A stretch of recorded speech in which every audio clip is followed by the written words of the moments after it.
Hello guys, welcome to HICS Haryana institute of civil services. Last Sunday हमने एक test conduct किया था, ये टेस्ट नंबर 4 है और इसका एक्सप्लेनेशन अब हम करेंगे। ठीक है, तो हम इसके GS के क्वेश्चन फिलहाल एक्सप्लेन करेंगे।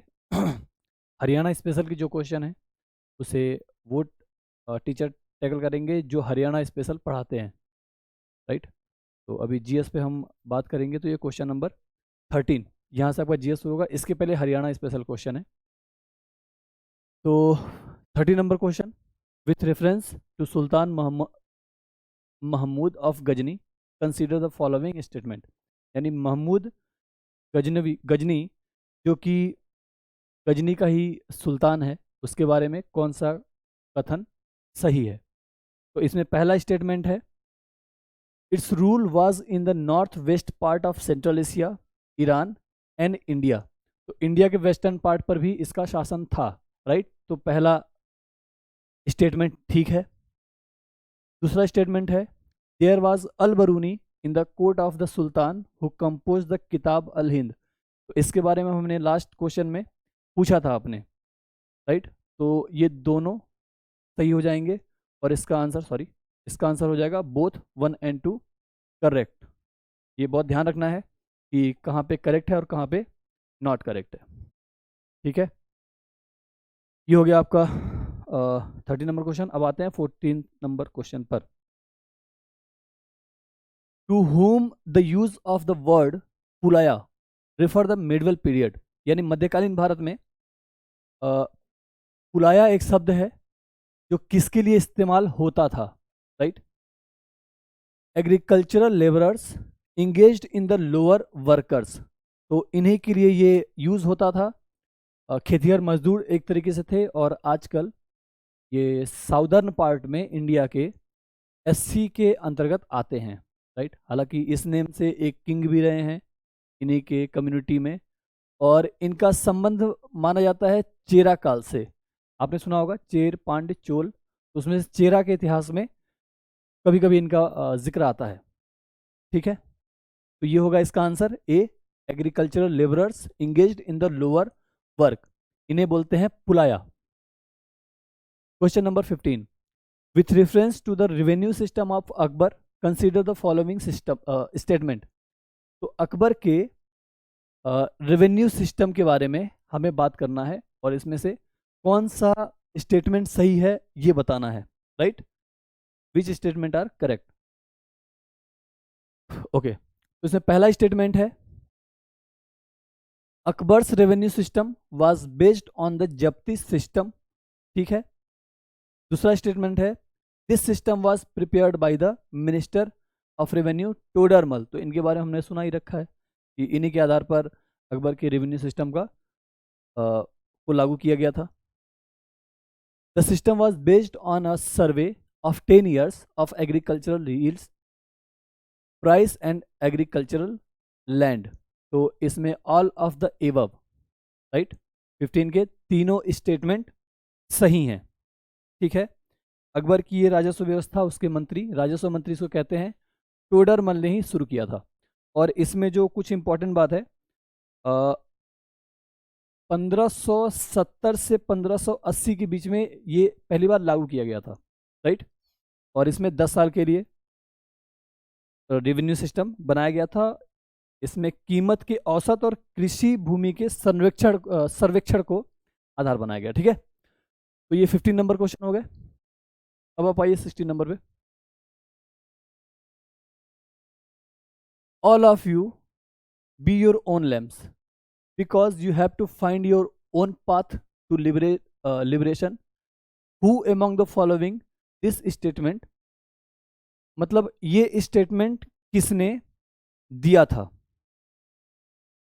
तुम सब अपने लिए खुद ही एक लैंप मतलब ज्योति बनो, राइट। क्योंकि तुम्हें खुद अपनी मुक्ति का रास्ता ढूंढना है, पाथ ऑफ लिबरेशन, मुक्ति का रास्ता ढूंढना है। ये शब्द किसने कहे थे, तो ये भगवान बुद्ध ने कहा था, लॉर्ड बुद्धा। क्योंकि बुद्धा सिस्टम में बुद्धा के फिलॉसफी में ये माना जाता है कि हमें मुक्त होना है जीवन और मरण से। उसके लिए उन्होंने कई सारे अपने थियरीज दी। उस थियरीज में ये कहते हैं कि आपको खुद से ही इन चीज़ों को फॉलो करना पड़ेगा, खुद से लागू करना पड़ेगा, हम आपको मुक्ति नहीं दिला सकते, इसके लिए आपको खुद ही मरना पड़ेगा।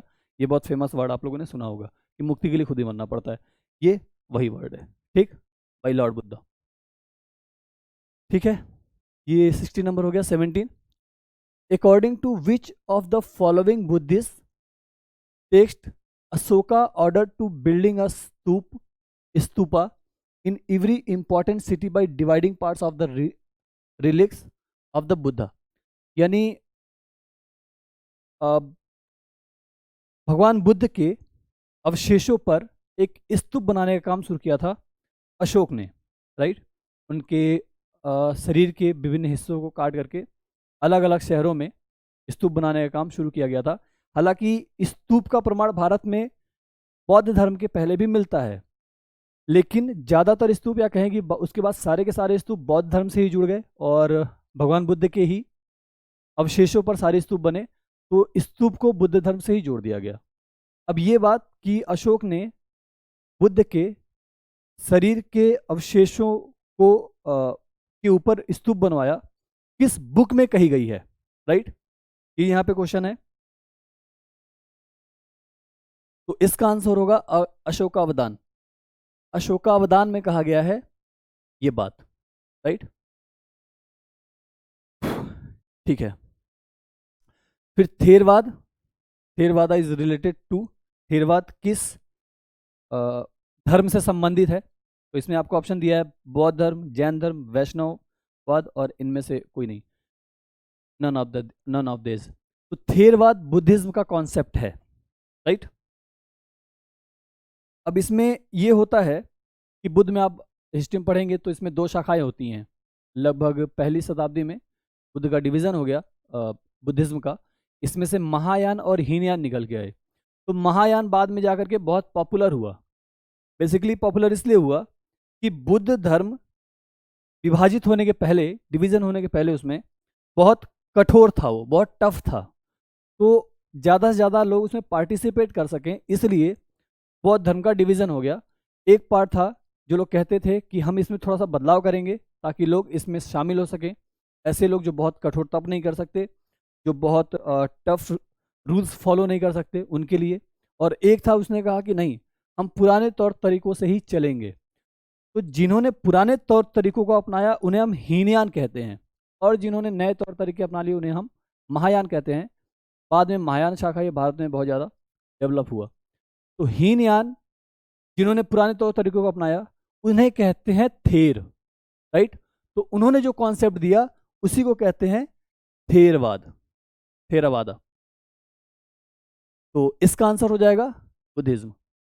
ये चैप्टर भी बहुत लंबा है तो इसके बारे में आपको हिस्ट्री क्लास में पूरी बातें बताई जाएंगी, ठीक है, क्योंकि आप हमें सारे क्वेश्चन डिस्कस करने हैं, इसलिए हमें थोड़ा सा हर चीज़ को टच करते हुए चलना पड़ेगा, ठीक है। क्वेश्चन नंबर 19 आप लोग एक बार पढ़िए खुद से। Agrahara is related to which of the following, यानी अग्रहार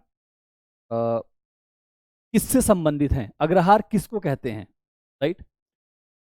तो अग्रहरी के बारे में आपने सुना होगा, हालांकि ये चीज़ यहाँ पे नहीं बतानी चाहिए, लेकिन समझ के लिए कि अग्रहरी ये एक ब्राह्मण होते हैं, ठीक है। और ये कौन होते हैं अभी बताता हूँ कि Agrahara is related to the land that used to be donated to Brahmanas,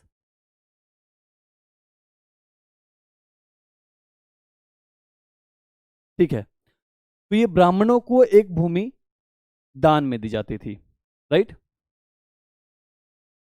और इस पर ब्राह्मणों को कर नहीं देना होता था, हालांकि सामान्य जनता से ये लोग कर वसूल लेते थे, लेकिन स्टेट से ये लोग फ्री होते थे टैक्स देने के लिए, ठीक है। बाद में इन्हीं के नाम पर अग्रहारी पड़े, जो इनके पास जमीनें होती थी और वो टैक्स वसूलते थे, और जबकि गवर्नमेंट को देने के लिए वो फ्री थे, राइट। तो ये अग्रहार हो गए।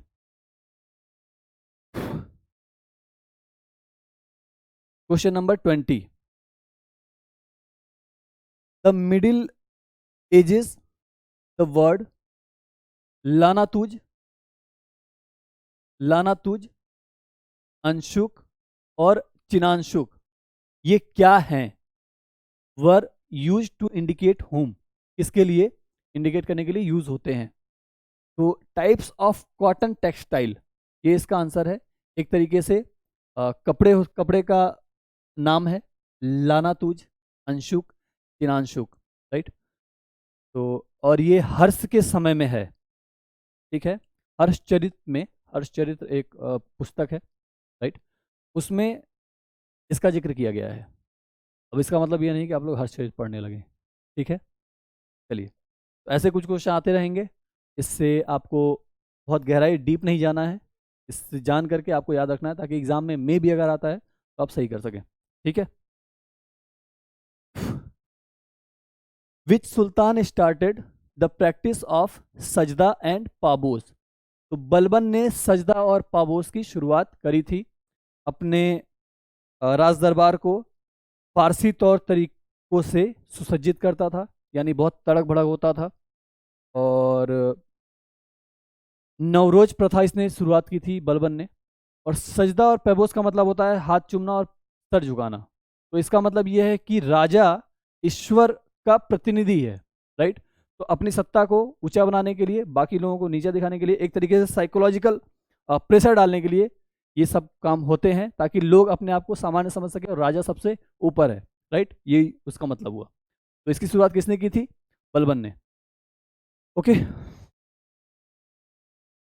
अब क्वेश्चन नंबर 22। द टर्म जिम्मी used in the medieval period refers to whom? जिम्मी कौन थे, राइट। तो जिम्मी ऐसे लोग थे, persons protected in Islamic state, जो इस्लामिक स्टेट में रहते थे सुरक्षा के साथ, उनको ही जिम्मी कहते हैं। रहने के बदले इनको जजिया कर देना पड़ता था, ठीक है। जजिया, ये याद रखना है कि इन्हीं लोगों के लिए जजिया बना था, ठीक है।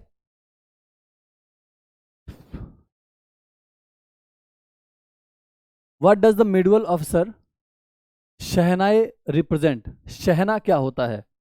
तो हिस्ट्री आप पढ़ेंगे तो मिडिवल हिस्ट्री में अलाउद्दीन खिलजी आप पढ़ेंगे, ठीक है। अलाउद्दीन खिलजी के समय मार्केट रेगुलेशन के बारे में पढ़ेंगे, यानी बाजार नियंत्रण। तो बाजार नियंत्रण जिस माध्यम से होता था, वो बाजार कहते हैं शहना, सॉरी, शहना को कहते हैं एक तरीके के इंस्पेक्टर हो गया। तो चीफ ऑफ पुलिस, इसका पूरा वर्ड है शहनाई मंडी। तो शहनाई मंडी यानी एक दरोगा होता था जो मंडी का निरीक्षण करता था, राइट। और इस बात का ख्याल रखता था कि बाजार में कोई भी चोरी चकारी ना हो, कहीं भी लूटपाट ना हो, कोई किसी को ठगे नहीं। ये नियम इतने सख्त थे कि अगर ये पता चलता था किसी ने किसी के साथ जितने ग्राम का घपला किया है, सपोज किसी ने 1 किलो कई कुंटल में से 1 किलो किसी का मार लिया या धोखा दे दिया उसको बेवकूफ़ बना के, तो उसके शरीर से उतना ही मांस निकाल लिया जाता था, राइट। कहते हैं सिस्टम में लोग इतने सेफ हो गए थे कि एक औरत अपने सर पे टोकरी लेके घूमती थी और कोई से छूने की हिम्मत नहीं करता था, ठीक है। तो शहनाई मंडी मार्केट को रेगुलेट करने के लिए शहना लाया गया था, और ये कौन है? चीफ ऑफ पुलिस, राइट, ठीक है।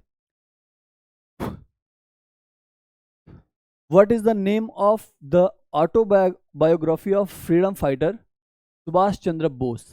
सुभाष चंद्र बोस के आत्मकथा का क्या नाम है जिन्होंने लिखा है? तो उसका नाम है द इंडियन स्ट्रगल। ये क्वेश्चन रिपीटेड है, कई बार एग्जाम्स में पूछा गया है, राइट। आगे भी पूछ सकता है कि सुभाष चंद्र बोस के आत्मकथा का क्या नाम है? वो है Indian struggle, right, okay. Which of the following revolutionaries died during the hunger strike in jail? अब ये थोड़ा सा इंपॉर्टेंट है। तो जतिन दास थे, जो 64 दिन की भूख हड़ताल के बाद मर गए थे। और इन लोगों ने भूख हड़ताल क्यों किया था, ये अक्सर बच्चों को भूल जाता है, कन्फ्यूजन हो जाता है। इसमें 3-4 नाम होते हैं, जैसे बटुकेश्वर दत्त थे, और इनमें से तो खैर कम कन्फ्यूजिंग है, लेकिन आप जैसे अच्छे लेवल के एग्जाम देते हैं तो उसमें ऐसे ऑप्शन होते हैं जो कन्फ्यूज करते हैं। तो आपको कन्फ्यूज ना होने के लिए ये याद रखना है कि भगत सिंह और उनके साथी इस बात के लिए उन्होंने हंगर स्ट्राइक किया था कि हमें राजनीतिक कैदी माना जाए। अब राजनीतिक कैदी क्या मतलब है? बेसिकली गवर्नमेंट ने जब उन्हें पकड़ा हुआ था, ब्रिटिश गवर्नमेंट ने, तो ये ब्रिटिश गवर्नमेंट इन्हें आतंकवादी मानती थी और ये कहते हैं ना कि हम राजनीतिक बंदी हैं। तो राजनीतिक बंदी का दर्जा पाने के लिए इन लोगों ने भूख हड़ताल किया था और 64 दिन के बाद जतिन दास मारे गए थे, मर गए थे मतलब, ठीक है। फिर बटुकेश्वर दत्त को आप जानते हैं, इन्होंने सेंट्रल असेंबली में भगत सिंह के साथ बम फेंका था। प्रफुल्ल चाकी आप जानते हैं, इन्होंने गवर्नर पर बम फेंका था। और प्रफुल्ल चाकी और एक और नाम है खुदीराम बोस, तो इन्होंने सुसाइड कर लिया था, ठीक है। अवध बिहारी, इनका नाम आता है दिल्ली षड्यंत्र केस से, अवध बिहारी का, ठीक है। और डिटेल आपको हिस्ट्री क्लास में मिलेगा। Who represented the national Congress in the Congress of oppressed nationalist held in Brussels in February, right. तो इसका आंसर होगा जवाहरलाल नेहरू। इन्होंने ही इस नेशनल कांग्रेस जो ब्रुसेल्स में इसका सम्मेलन हुआ था 1927 में, जवाहरलाल नेहरू ने इसमें पार्टिसिपेट किया था, ठीक है। चलिए,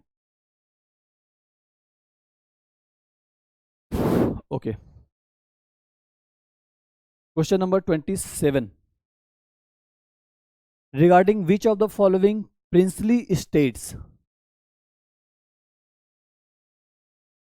princely state, governor general lord Dalhousie said that this cherry, cherry एक मीठा फल, right, this cherry will fall in our mouth one day, यानी कि ये चेरी एक दिन हमारे मुंह में ही आकर के गिरेगा। ये बात लॉर्ड डलहौजी ने कही थी। तो पूछ रहा है कि किस प्रिंसली स्टेट के बारे में कहा था? तो इन्होंने अवध के बारे में ये वर्ड कहा था। बेसिकली अवध पर धीरे धीरे ब्रिटिश कंपनी ने अपना पकड़ मजबूत किया। और आपने एक लड़ाई सुनी होगी, बक्सर का युद्ध, इसमें 3 सुल्तान थे। एक थे सुजाउद्दीन, राइट, सुजाउद्दीन, सॉरी सुजाउद्दीन नहीं, सुजाउद्दौला, सुजाउद्दौला, ये 3 लोगों में से एक थे। 3 कौन थे? सुजाउद्दौला, मीर कासिम और शाह आलम, राइट। तो सुजाउद्दौला एक थे, ये अवध के नवाब थे। जब बक्सर का युद्ध ये लोग हार गए थे, तभी से अवध पर इन लोगों का पकड़ मजबूत हो गया था, राइट। धीरे धीरे इन लोगों ने इसे अपने कंट्रोल में ले लिया, अवध को, ठीक है।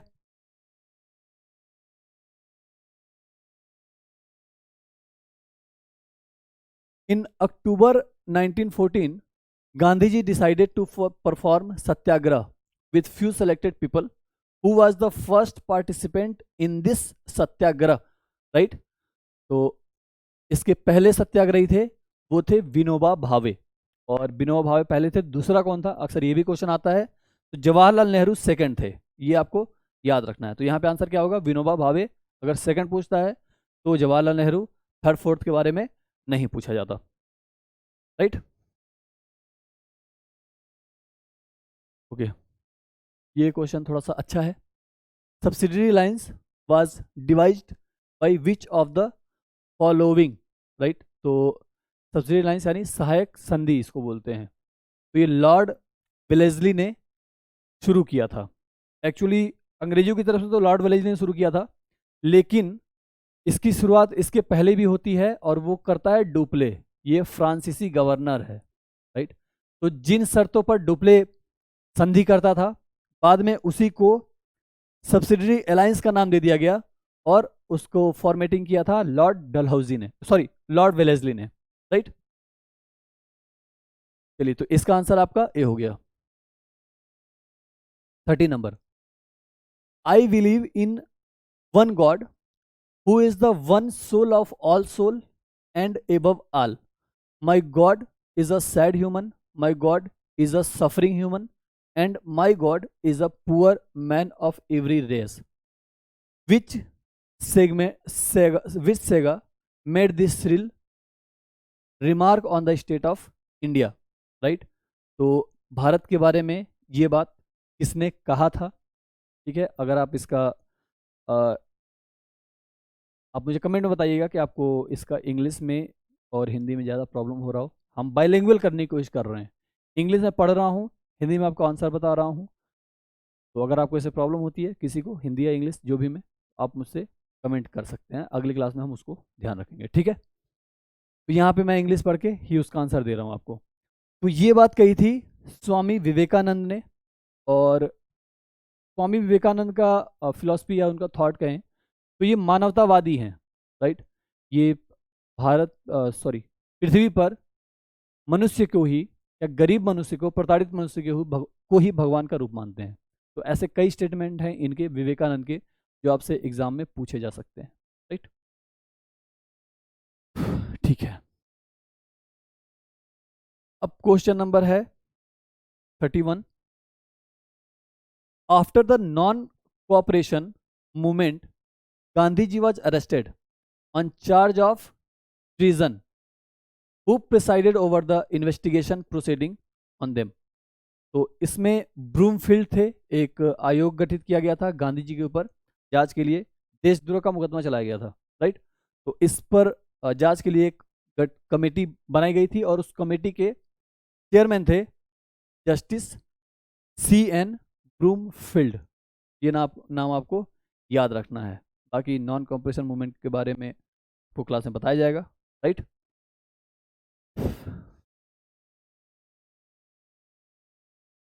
After which incident Lala Lajpat Rai was country outed, यानी लाला लाजपत राय को देश निकाला कर दिया गया था, किस घटना के बाद? तो ये घटना हुई थी आफ्टर स्वदेशी मूवमेंट नहीं, after the speech against lord Curzon नहीं, आफ्टर द राइट इन नहारिया एरिया ऑफ पंजाब। तो इसमें दो लोगों का नाम आता है, एक तो आपके लाला लाजपत राय हैं और एक नाम है अजीत सिंह। इन दोनों लोगों को देश निकाला कर दिया गया था, फिर वो लोग विदेश चले गए थे, राइट, और वहां से विभिन्न तरह की गतिविधियां की थी। ठीक है,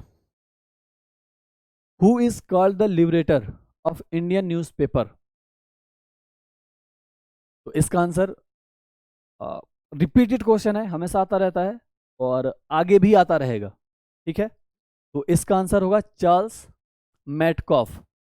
इन्हें ही लिबरेटर ऑफ इंडियन न्यूज़पेपर बोलते हैं। हालांकि बेंटिक का भी नाम आता है, लेकिन बेंटिक ने कोई खास एक्ट नहीं पास किया था, इन्होंने एक्ट पास किया था, राइट, और प्रेस रेगुलेशन एक्ट को खत्म किया था। तो इन्हें समाचार पत्रों का मुक्तिदाता कहते हैं। और विलियम बेंटिक भी उदारवादी हैं, तो इन्होंने भी समाचार पत्रों के स्वतंत्रता की वकालत की थी, ठीक है। फिर लॉर्ड मैकाले का भी नाम आता है, ये भी स्वतंत्रता के पक्षधर हैं। फिर लॉर्ड रिपन का नाम सुना है आपने, ये भी उदारवादी हैं, और इन्होंने जो सबसे ज़्यादा काम किया था वो स्थानीय स्वशासन पर किया था, राइट। तो जब स्थानीय स्वशासन का नाम आएगा तो लॉर्ड रिपन, और प्रेस के लिबरेशन पर नाम आएगा तो वो कौन हो जाएगा? चार्ल्स मैटकॉफ, ठीक है।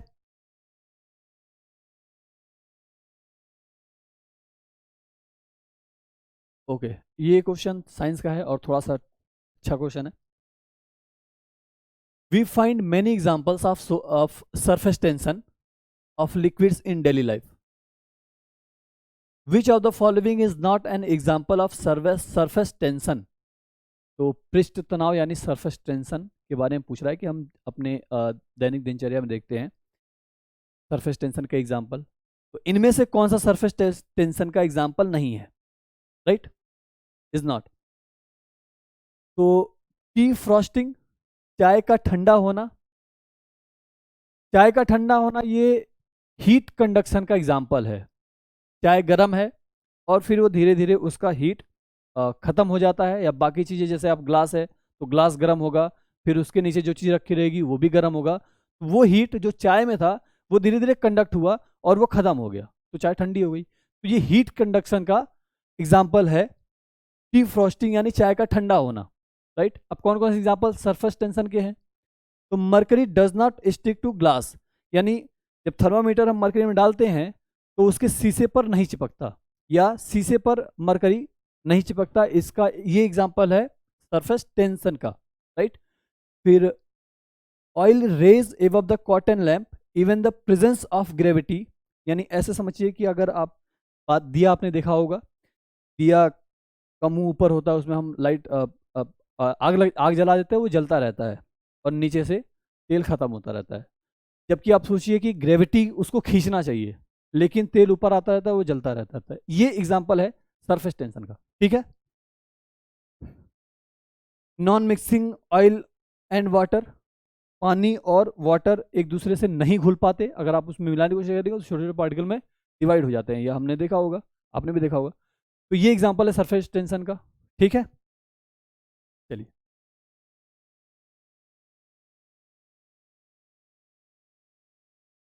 विच institution was instituted on the recommendation of Hilton and young commission, यानी हिल्टन और यंग कमीशन के रिकमेंडेशन पर कौन सा इंस्टीट्यूशन बनाया गया था, राइट।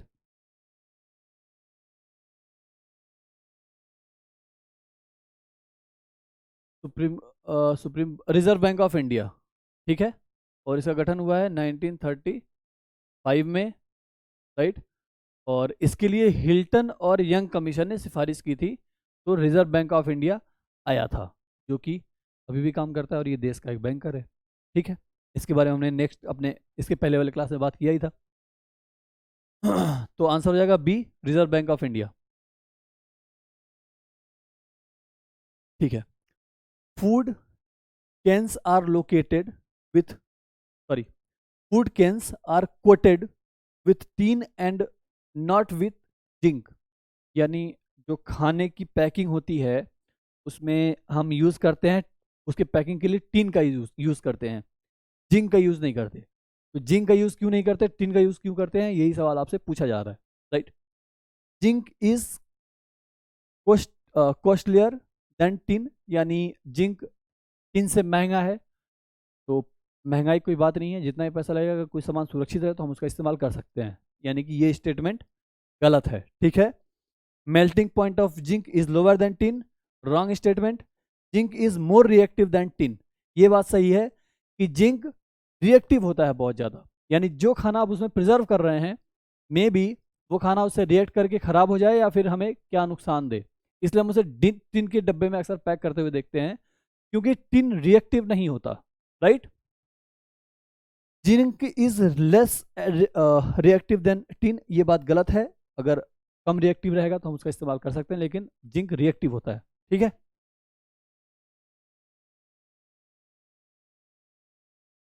चलिए, which of the following cell organelles is a major site of glycoprotein and glycolipid formation. तो ये गार्जी एपर्टियस होता है, इसी में ग्लाइकोप्रोटीन और ग्लाइकोलिपिड का फॉर्मेशन होता है, राइट। अब इसमें काफ़ी चीज़ें हैं, ये हम अलग अलग क्लास टेस्ट में इसके बारे में पूछेंगे और वहीं पे हम इसका डिस्कशन करेंगे, ठीक है। तो इसका आंसर आपको समझ में आ गया ना, गाल्जी एपर्टस, राइट। गाल्जी उपकरण बोलते हैं इसको हिंदी में।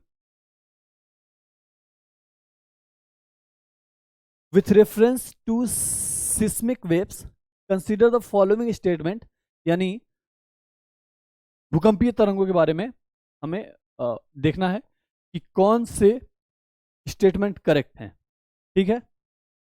तो P waves can pass through all three mediums, solid, liquid और गैसियस, यानी पी वेव्स, हाँ ये सही स्टेटमेंट है कि पी वेव्स तीनों वेव्स में सबसे पावरफुल होता है और ये सबसे जल्दी सरफेस पर आता है।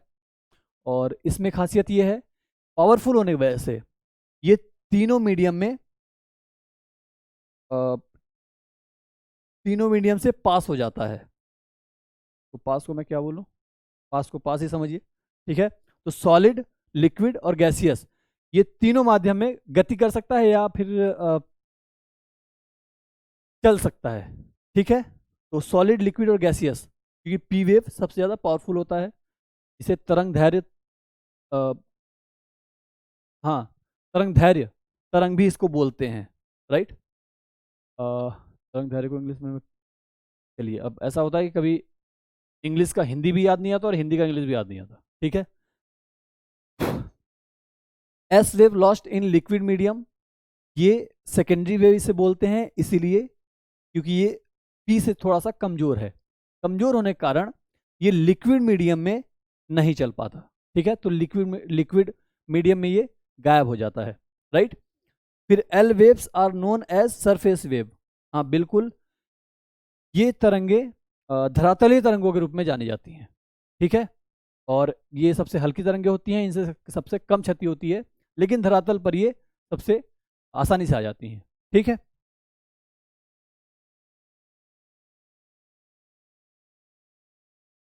Which of the above statement are correct, तो इसके बारे में आपको बताना था। हाँ, तो तीनों स्टेटमेंट सही हैं, all of the above the answer, ठीक है।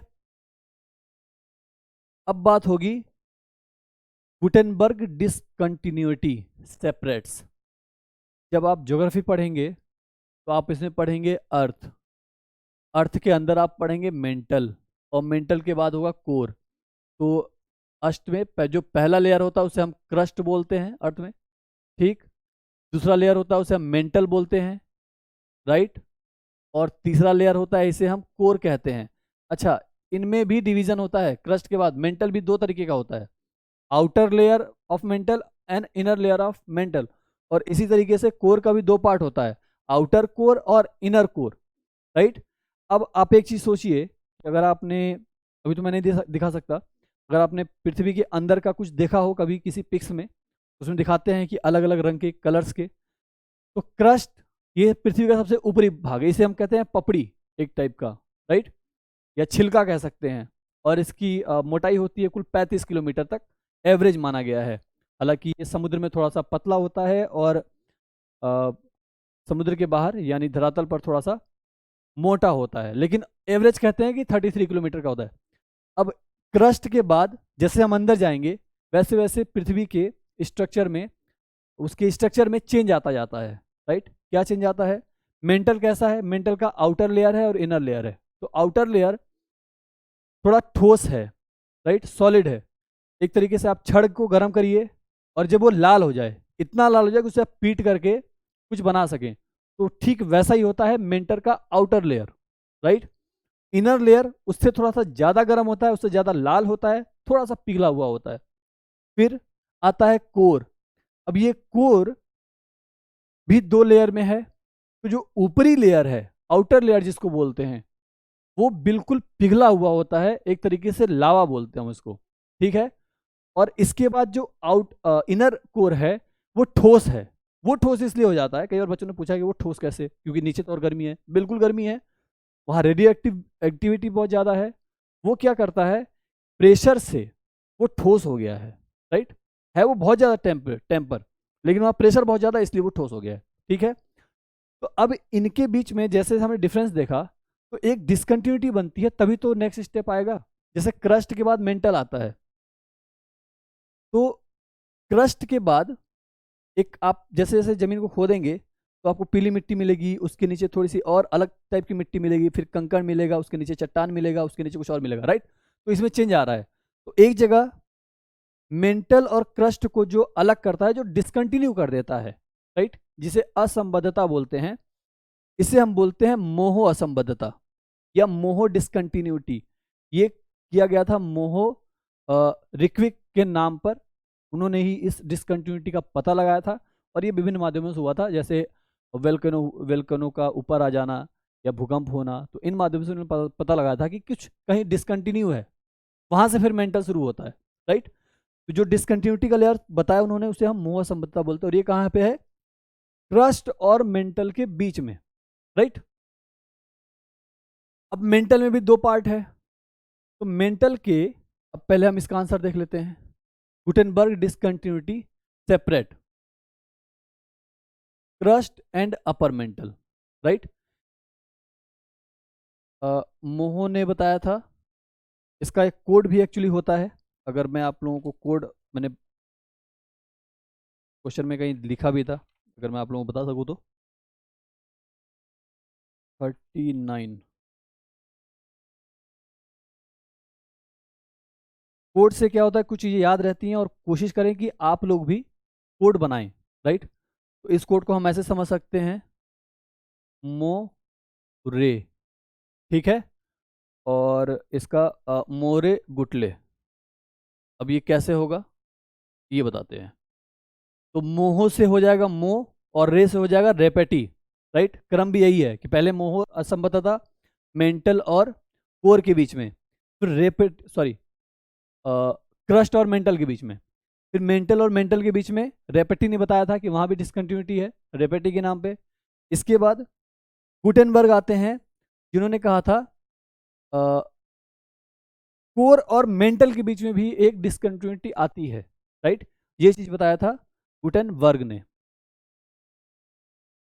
तो inner mantle and outer core, B answer, ठीक है, निकल आया। तो ये चीज आपको याद रहेगा तो आप आंसर निकाल देंगे। फिर आता है लेमन, एक लास्ट में आते हैं, वो कहते हैं कि नहीं इतना ही नहीं है, एक और डिसकंटिन्यूटी है और वो कोर में है, एक इनर कोर है और एक आउटर कोर है, राइट। इसी आधार पर हम पृथ्वी के स्ट्रक्चरल का इनर स्ट्रक्चरल का स्टडी करते हैं, ठीक है। चलिए, थोड़ा सा मे भी ज़्यादा हो गया हो, बाकी चीज़ें क्लास में होंगी तो और ज़्यादा समझ में आएगा, राइट। ये हमने किया, अभी नहीं किया। Who among the following gave evidence that the universe is expanding, universe यानी ब्रह्मांड का विस्तार हो रहा है, ये किसने कहा था? तो ये एडविन हब्बल ने ये कहा था कि ब्रह्मांड का विस्तार हो रहा है। इसका एग्जाम्पल हम ऐसे समझ सकते हैं कि आप एक गुब्बारा लीजिए, उसमें बहुत सारे डॉट लगाइए और फिर उसको बड़ा करिए, तो उनके बीच में जैसे जैसे बड़ा होगा दूरी बढ़ती जाएगी, ठीक वैसे ही ब्रह्मांड की स्थिति है। ये बात एडविन हब्बल ने बताया था, इसलिए इसका आंसर एडविन हब्बल हो जाएगा, ठीक है, A answer.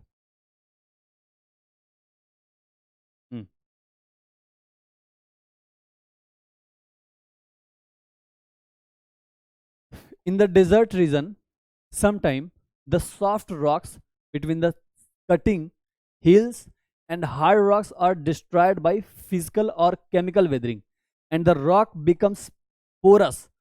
Which type of wind erosion is mentioned above? Earth pillars, wind window, yes, wind window। अब ये क्या होता है कि आपने चट्टानें देखी होंगी, तो कभी कभी आप रेगिस्तान वाले चट्टान देखेंगे, कई बार आपको बुक में मिल जाएंगे और गूगल पे भी आप सर्च कर लेंगे। तो सपोज कि ये कोई चट्टान है, बीच में एक छेद हो जाता है, राइट, और ये हवा की वजह से होता है, तो इसकी बोलते हैं पवन खिड़की, विंड विंडो, राइट। इसी की वजह से इसमें क्या होता है कि ये जगह थोड़ा सा कमजोर होता है, और जैसे जैसे हवा उस पर चोट करती जाती है करती जाती है करती जाती है, तो ये एक तरीके से हवा निकलने का रास्ता बन जाता है। समय के साथ ही होल और बड़ा होता जाता है, बड़ा होता जाता है, बड़ा होता जाता है, तो इसे बोलते हैं विंड विंडो, राइट। चलिए, ये बहुत बेसिक है, एनसीईआरटी की बुक्स में है, मेरे ख्याल से 7th या 8th में होगा, ठीक है। Where is Azores high pressure area? तो इसे नॉर्थ अटलांटिक ओशियन में है, और ये एक तरीके से हाई प्रेशर एरिया है, आपने सुना होगा। अच्छा, सुनने के बाद जाने दीजिए, एक्चुअली होता ये है कि ये विंटर में एक्टिव होता है, विंटर में या स्प्रिंग सीजन में ये एक्टिव होता है, और यहाँ पे बहुत हाई प्रेशर बन जाता है। बेसिकली ये एंटी साइक्लोन होता है, ठीक है। तो इसका आंसर हो जाएगा A, North Atlantic Ocean, Azores high pressure belt, right.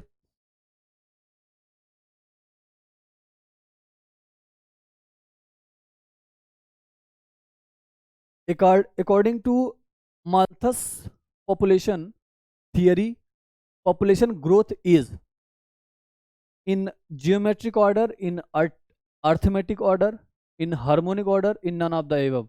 तो सब जानते हैं कि माल्थस ने ये कहा था कि जनसंख्या जो बढ़ती है वो कैसे बढ़ती है, 2 4 6 सॉरी 2 4 8 फिर 16 फिर 32, राइट।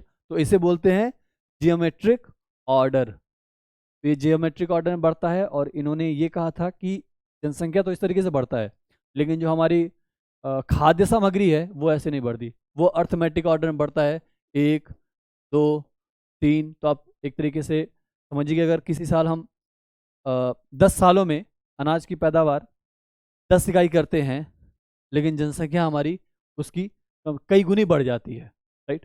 तो इसलिए इन्होंने एक तरीके से चिंता जताया था। ठीक है, इसका आंसर हो जाएगा geometric order. The main cause of forest destruction, the main causes of forest destruction area, मतलब वन का ह्रास होने का क्या कारण है, right. Conversion of forest land to agricultural land, बिल्कुल सही है कि हम खेती के लिए ज़्यादा ज़्यादा जंगलों को काटते हैं, राइट, और ये अभी होता भी आया है। और 1950 में एक गणना की गई थी, उसमें पृथ्वी पर 1/3 यानी 33% तक फॉरेस्ट हुआ करता था, राइट।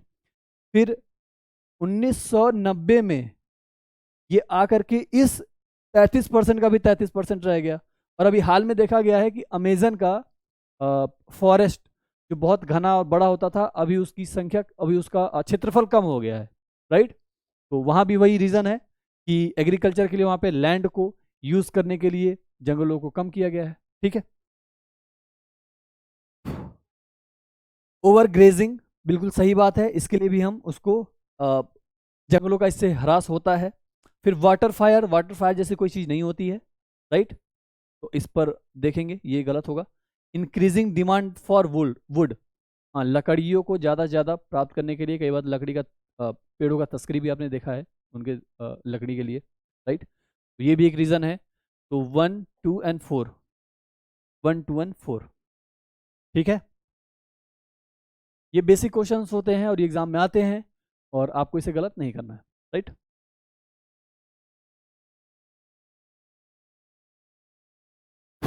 लैनोस ग्रासलैंड, ये कहाँ पाया जाता है? तो ग्रासलैंड के बारे में थोड़ा सा ध्यान रखिए कि 2 तरीके के ग्रासलैंड होते हैं। एक को बोलते हैं टेम्पर ग्रासलैंड, राइट, और एक को बोलते हैं ट्रॉपिकल, यानी उष्णकटिबंधीय और शीतोष्णकटिबंधीय। तो आप बुक में से इसका क्योंकि यहाँ बताना पॉसिबल नहीं है, बहुत ज़्यादा हैं ये, और थोड़ा सा आपको इसके बारे में बता सकता हूँ। तो ये लानोस आता है टेम्पर ग्रासलैंड में, राइट। और ये वेनेजुएला और ब्राज़ील, जैसे कि नॉर्थ अफ्रीका नहीं होगा, ईस्ट वेनेजुएला नहीं होगा, ईस्ट अफ्रीका नहीं होगा। इसका आंसर हो जाएगा आपका लानोस वेनेजुएला में, राइट। और उरुग्वे में भी पाया जाता है थोड़ा बहुत, राइट। तो इस तरीके के पंपास हो गए, लानोस हो गया, और वेल्ड आपने सुना होगा, सवाना सुना होगा। तो इनमें से कुछ टेम्पर होते हैं, कुछ ट्रॉपिकल होते हैं, आपको ये जानना है, और इसके बारे में हम एक समय समय पर पूछते रहेंगे, तो वहाँ से आपको इसकी नॉलेज पूरी होती रहेगी। ठीक है, कोड भी है, वो मैं आपको नेक्स्ट 2-3 क्वेश्चन हो जाएंगे तब बताएंगे, राइट। तब तक आप कोशिश करिए खुद से ढूंढने की, चीज़ें आप ढूंढते हैं तो आपको ज़्यादा याद रहता है, राइट। ग्रासलैंड के बारे में चलिए, where was the India's first dolphin observatory recently established, ये 2021 में इसे पूरा होने का अनुमान है, और ये बिहार के भागलपुर में शुरू किया गया है। क्योंकि ये इंडियाज फर्स्ट डॉल्फिन ऑब्जर्वेटरी है, इसलिए इम्पॉर्टेंट है हर स्टेट के एग्जाम के लिए। ठीक है, तो भागलपुर बिहार में, और 2021 में इसके पूरे होने की संभावना है। तो आपके क्वेश्चन पेपर में भी आने की पूरी संभावना इस क्वेश्चन की है, right. With reference to mutualism consider the following statement. Mutualism एक तरीके से हम कह सकते हैं कि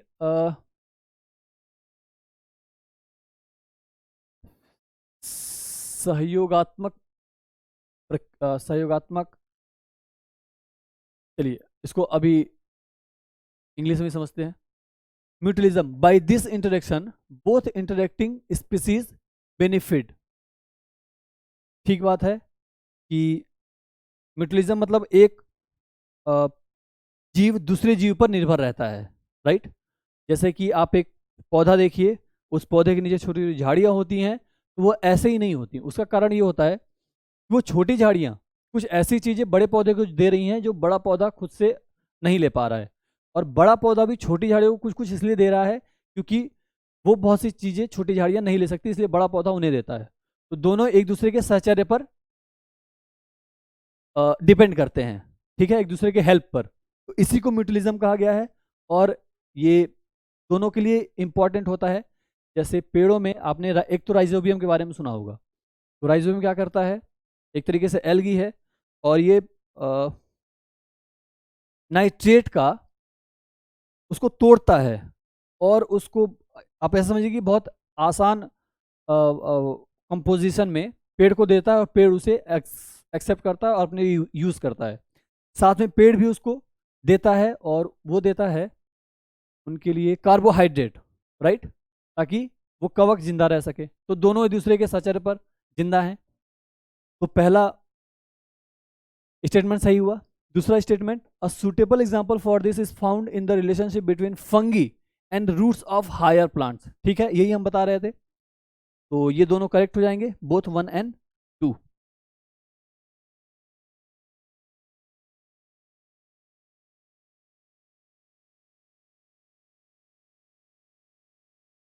Which of the following national parks welcomes migratory birds from Siberia and other cold winter northern region every winter as guest? तो हम ये जानते हैं कि केवला देव में ऐसे बहुत से पक्षी ठंडी जगहों से आते हैं, राइट। और ये ज़्यादातर पक्षी आपके साइबेरिया से आते हैं। अब साइबेरिया में क्या होता है कि ठंड के विंटर सीजन में वहाँ बहुत ठंड हो जाता है और चीज़ें जमने लगती हैं।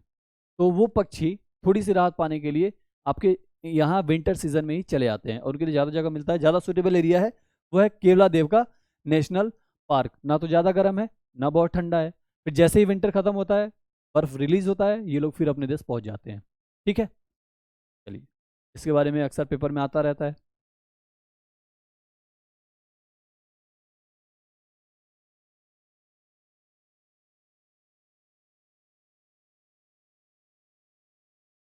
The ears and feet of mammals living in cold climates are usually shorter so that heat loss is minimized. तो ये बात किसने कहा था? Who propounded this rule? इसे बोलते हैं एलन रूल, राइट। इन्होंने कहा था कि ठंडी जगहों पर जानवरों के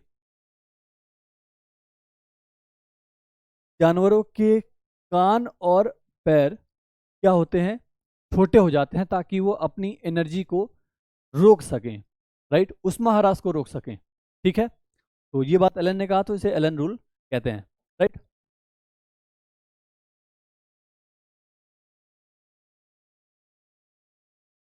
विच of the following are pollinators? तो पॉलिनेटर्स वो होते हैं कि जैसे पराग के बाद परागकण आपने सुना होगा कि तितलियां होती हैं, चमगादड़ होते हैं, पक्षी होते हैं, ये एक पौधे पे बैठते हैं, फिर वहां से दूसरे पौधे पे जाते हैं। इसी तरीके से एक पौधे का बीज दूसरे पौधे तक पहुंचता है, तो इसको परागकण बोलते हैं, राइट। मतलब पॉलिनेटर्स, तो पॉलिनेटर्स बीज होते हैं, बर्ड्स भी होते हैं, और बैट्स भी होते हैं। ये सारे पॉलिनेटर्स होते हैं, राइट। इन्हीं की वजह से एक पौधे का अंश बीज दूसरे पौधे तक पहुंच पाता है, ठीक है, नेचुरली। तो करेक्ट आंसर, तीनों वर्ड सही होंगे, राइट।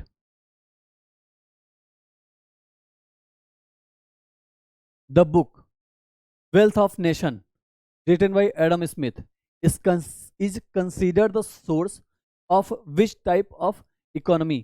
तो कहते हैं कि कैपिटलिस्ट इकोनॉमी की शुरुआत ही इस बुक से हुई थी, राइट। एडम स्मिथ की ये बुक लिखी हुई है, और इन्होंने बताया था कि एक देश, wealth of a nation book में, कि एक देश का विकास पूंजीवादी अर्थव्यवस्था के तौर पर ही हो सकता है, राइट। बाद में हमने ये देखा भी, और इंडिया ने भी इस चीज़ को एक्सेप्ट किया। लेकिन इंडिया ने 100% कैपिटलिज्म को एक्सेप्ट नहीं किया। इन्होंने मिक्स्ड इकोनॉमी चुना, जिसमें कैपिटलिज्म और साथ में मार्क्सिज्म दोनों है, राइट। तो कैपिटलिज्म की शुरुआत इसी बुक से होती है, द वेल्थ ऑफ नेशन। ठीक है, तो इसका आंसर ए हो जाएगा।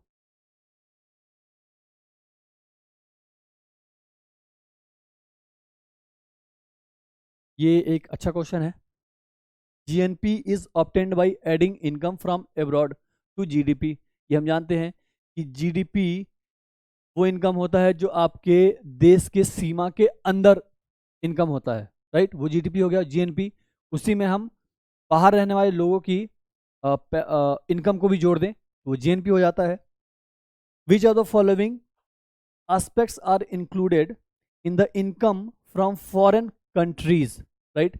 तो इसमें जीएनपी हम जब जोड़ते हैं तो किन किन मदों को इसमें जोड़ते हैं, राइट, किस किस रूप में। तो जीएनपी के रूप में हमें प्राइवेट रिमिटेंस भी आता है, इंटरेस्ट ऑफ फॉरेन लोन्स भी आता है और फॉरेन ग्रांट्स भी आता है। ये सारी चीजें जब मिलती हैं तो फॉरेन एड बनता है और ये जीएनपी जीडीपी में जुड़ता है तब बनता है GNP, right, gross national product. ठीक है, correct, 1 2 3 all of the above. ठीक है,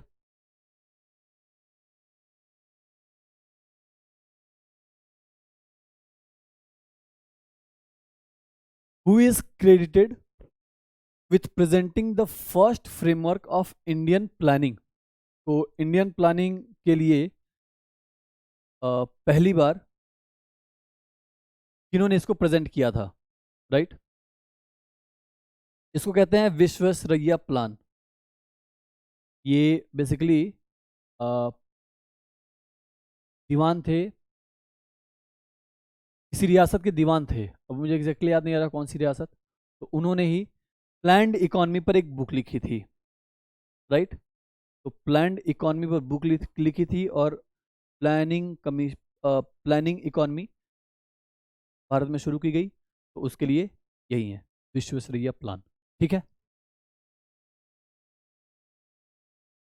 what is meant by mixed economy. अभी हम बात कर ही रहे थे मिक्स्ड इकोनॉमी का क्या मतलब है। तो mixed economy promote both agriculture and industry in the economy. नहीं, को existence of rich and poor people, अब में भी हो सकता है। को existence of small and large, नहीं। ठीक है, हाँ, को existence governor government and private sector. तो मिक्स्ड इकोनॉमी में यही होता है कि एक आपका निजी स्वामित्व भी रहेगा, ठीक है, और एक सरकारी, जिससे बोलते हैं सार्वजनिक, राइट, सार्वजनिक स्वामित्व की भी चीज़ें रहेंगी। जैसे कुछ आपने गवर्नमेंट कंपनी सुनी होंगी, सरकारी कंपनियां, कुछ आपने प्राइवेट कंपनी सुनी होगी। तो हम दोनों को मिला करके ले चलते हैं। तो इसका आंसर क्या हो जाएगा, को existence of government and private sector. इन्हीं दोनों से भारत में मिश्रित अर्थव्यवस्था यानी मिक्स्ड इकोनॉमी बनता है। ठीक है,